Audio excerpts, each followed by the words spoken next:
Good morning my family. সকলে তোমরা কেমন আছো? আমি তো অনেক ভালো আছি। সকলকে নতুন একটা ব্লগে স্বাগত। দেখো, তোমাদেরকে ঘড়ির কাঁটাটা দেখি আজকের ব্লগটা শুরু করলাম। বাজে 3:05, মানে ভোরবেলা। কেমন অন্ধকার দেখতে পেয়েছো? দেখো, আমার সমস্ত কাজ কিন্তু হয়ে গেছে।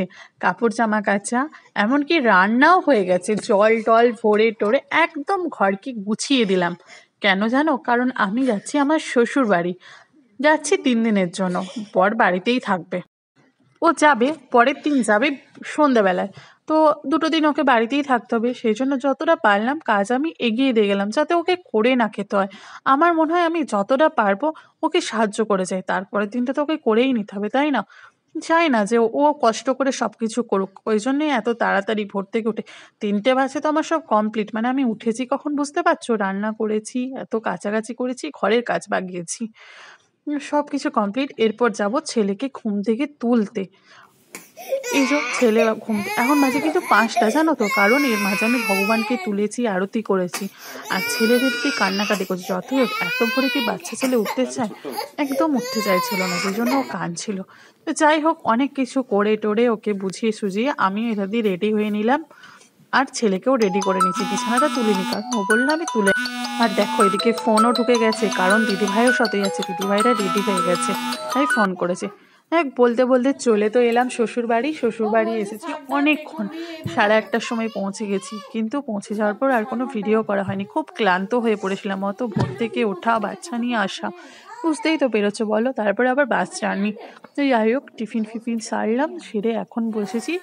দুপুরে যেটা রান্না হবে সেই সবজিটা আমি বনিয়ে দিলাম। দিদিভাই করবে, দিদিভাই আমি দুজনেই করবো রান্নাটা, কিন্তু ম্যাক্সিমাম রান্না সবকিছু দিদিভাইই করেছে।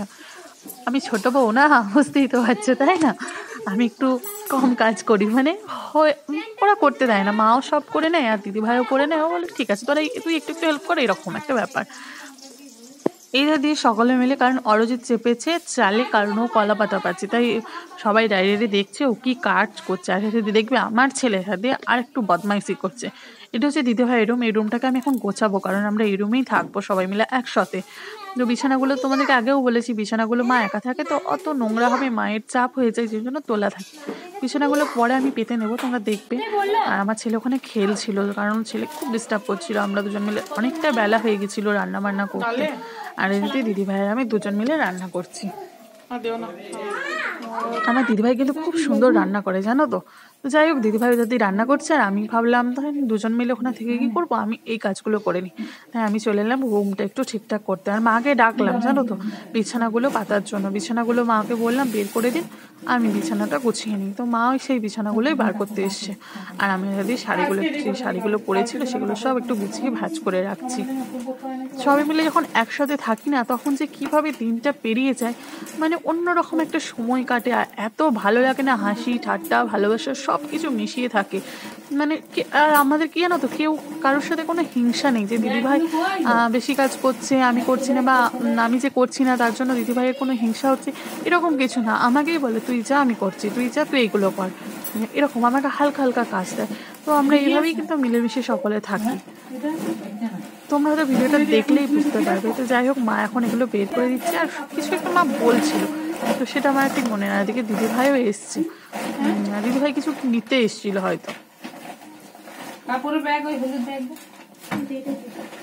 আর আমরা সবাই এই রুমেই থাকবো। কেন বলো তো? কারণ আমার রুমটা আমি তোমাদেরকে আগে দেখিয়েছি, যে সমস্ত রকম জিনিস রাখা থাকে, প্লাস গোপাল আছে ওই রুমে।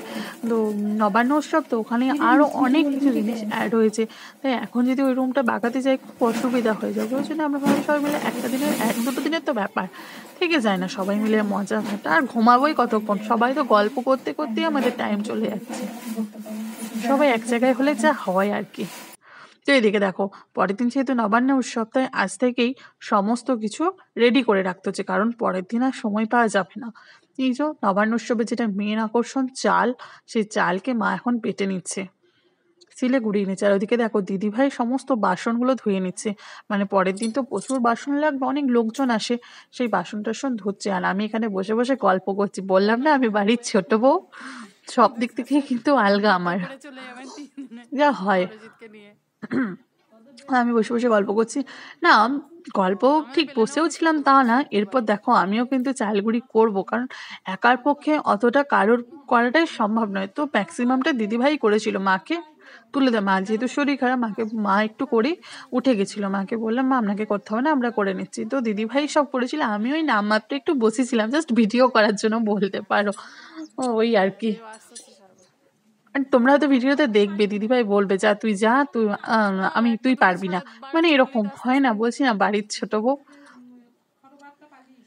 তো হাসি ঠাট্টা ইয়ার্কিতেই আমাদের কিন্তু দিনটা পেরিয়ে যাচ্ছে। আর এখন জানো তো আমি এখানে দুর্গাপুরে চলে এসেছি। খুব মিস করছি ওই দিনগুলো। বেশ কাটলো ৩ টে দিন। এত আনন্দ, এত হয়তো কাজ করেছি সবাই মিলে। কিন্তু ওইগুলোকে কিছুই মনে হয়নি এর মাঝে। হয়তো আমি দুর্গাপুরে যেভাবে থাকি ওখানে আমি সেইভাবে থাকিনি। তো তাতেও আমার কোনো কিছু খারাপ লাগা বা কষ্ট কোনো কিছুই আসেনি। খুব ভালো লেগেছে। খুব ভালোভাবেই আমাদের দিনগুলো কেটেছে। ভগবানের কাছে এটাই প্রার্থনা করি যে আমরা যেন যতদিন বাঁচবো যেন এইভাবে হাসি খেলে আর সবাই মিলে একসাথে বাঁচতে পারি, এইভাবেই যেন থাকতে পারি। এই দেখো দিদিভাই কিন্তু বসে গেছে চাল গুঁড়ো করতে, মাকে তুলে দেওয়া হয়েছে। দিদিভাই কিন্তু ম্যাক্সিমামটা দিদিভাই করেছে। তো দেখো আর এরপরে বসবো হচ্ছে আমি বসেছি ঠিকই, তোমরা কিন্তু বুঝতে পারছো দিদিভাই কিন্তু মানে বলছে ওর তুই পারবি না, আমি করছি। কারণ নোড়াটা এত ভারী আমি নাড়াতেই পারছি না। তো যাই হোক ওই ভিডিওর একটু করার জন্য দেখলাম জাস্ট কেমন লাগে। তো ওই বসার জন্য একটু বসেছিলাম। আর সঙ্গে সঙ্গে আমার ছেলেও চলে গেছে জানো তো, মা আমাকে দাও, মা আমাকে দাও, আমি করব এই করে যাচ্ছে। আর এসাথেই দাদা ফোন করেছে। কারণ দিদিভাই কিছু একটা দাদাকে বলছিল। কারণ অরজিৎ আর বাবা গেছে ওই টহল দেয় না, টহলের ওই চালটা আদায় করতে। তো সেটাই অরজিতের সাথে গেছে। দিদিভাই সেটা দাদাকে বলছে গেছে। ব্যাগ নিয়ে, বস্তা নিয়ে, দড়ি নিয়ে, সাইকেল নিয়ে তারপরে আর সারাদিনে কোনো ভিডিও করা নেই। আর এটা হচ্ছে বিকালবেলার ক্লিক জানো তো, খাওয়া দাওয়ার আর কোনো ভিডিও নিইনি। আর পারছিলাম না, এনার্জি লাগছিল না। আর এটা হচ্ছে সন্ধ্যাবেলায়। কারণ পরের দিন তো নবান্ন উৎসব তোমাদেরকে বললাম। তার যে রান্নাটা হয় সেই অনেক রকমের রান্না হয়। সেই রান্নার যে সবজিগুলো সেগুলো আগের দিন থেকে আমরা বনিয়ে রাখি। যাই হোক এখানে দিদিভাই সমস্ত সবজি নিয়ে বসে গেছে বোনাতে। আর দিদিভাই বসেছে অরজিৎ আলু ছুলে দিচ্ছে, মা আদাটা ছুলে দিচ্ছে। সবাই মিলে হাতে পাতে যেরকম হয় না একটা সংসারে, একটা একান্নবর্তী সংসারে যেরকম সবাই মিলে আনন্দ করে সবাই হাতে হাতে এটা করো ওটা করো, সেইভাবে সবাই কিন্তু এগিয়ে যাচ্ছে। তো আর তোমাদেরকে আরেকটা জিনিস দেখে দিতে দেখো, আমার ছেলে আর বাবা মানে আমার শ্বশুরমশাই দুজন মিলে খেলছে। কারণ আমার ছেলেকেও তো কিছু একটা করতে হবে, ও তো বাচ্চাও তো সবাইকে জ্বালিয়ে বেড়াচ্ছে। তাই বাবা ওর সাথে ওকে নিয়ে এখন খেলছে।